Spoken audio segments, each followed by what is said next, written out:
algunas aportaciones de los católicos al servicio del progreso de la humanidad. Los católicos y la botánica. Hermano Victorino María de las escuelas cristianas.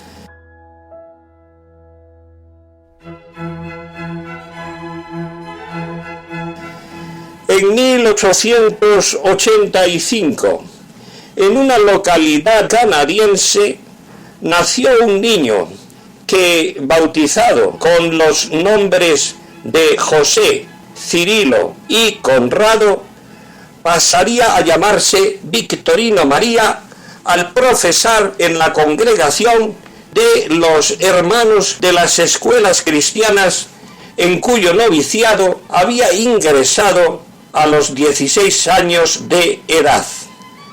Dicha congregación, fundada por San Juan Bautista de La Salle en el año de 1684, estaba consagrada a la enseñanza de niños pobres e introdujo innovaciones en pedagogía que hoy nos parecen normales, pero que en su momento supusieron un avance muy notable en la enseñanza popular.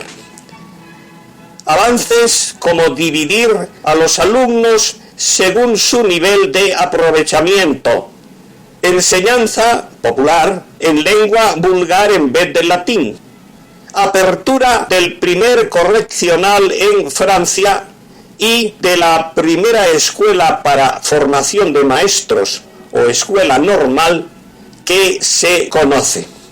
La niñez de José se desarrolló en el seno de una numerosa familia de comerciantes acomodados, en la que no faltarían episodios dramáticos, ya que uno de sus hermanos fallecería en la infancia y él mismo hubo de superar también en la infancia una terrible enfermedad.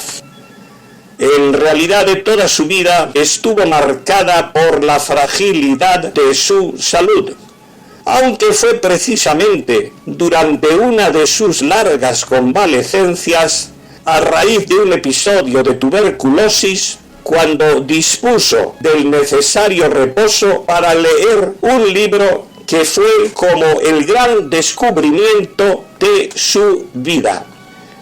Se trataba del libro titulado Flora Canadiense, libro escrito por el sacerdote y también botánico Léon Abel Provencher. Con ese libro había nacido una gran pasión.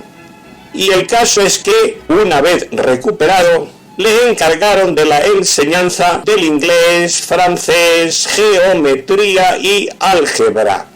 Y fuera del aula organizó grupos de debate para los estudiantes enrolados en la Asociación Católica de la Juventud Franco-Canadiense, y además escribió obras de teatro y promovió campañas para estimular el aprecio de la lengua francesa y de la identidad propia de los franco-canadienses.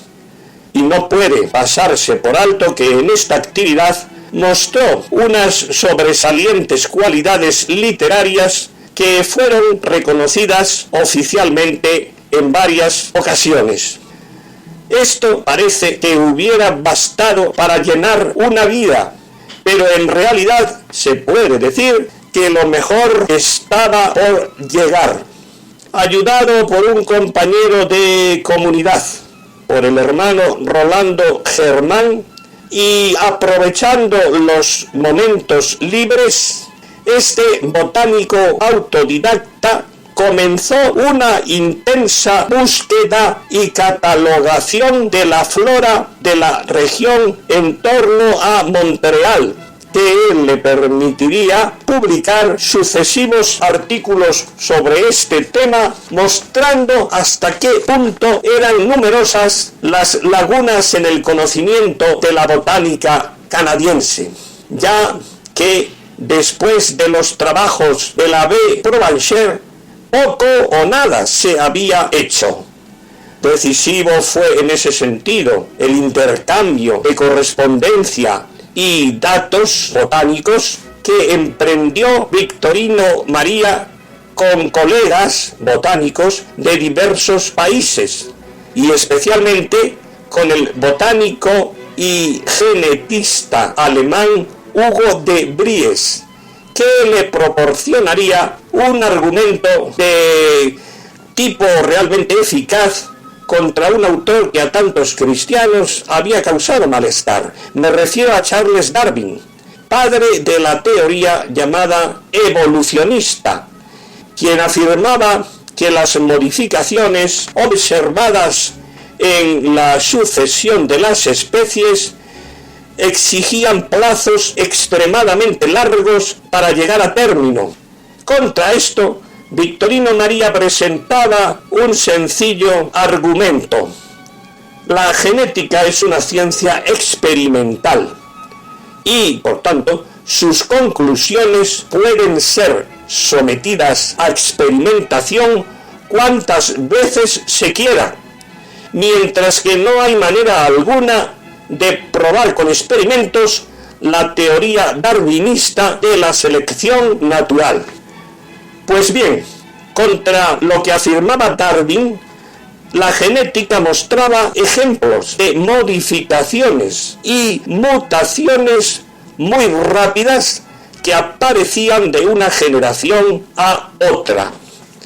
Y aprovechando especialmente las vacaciones veraniegas, emprenderá recorridos por regiones canadienses a las que nunca antes había llegado un botánico.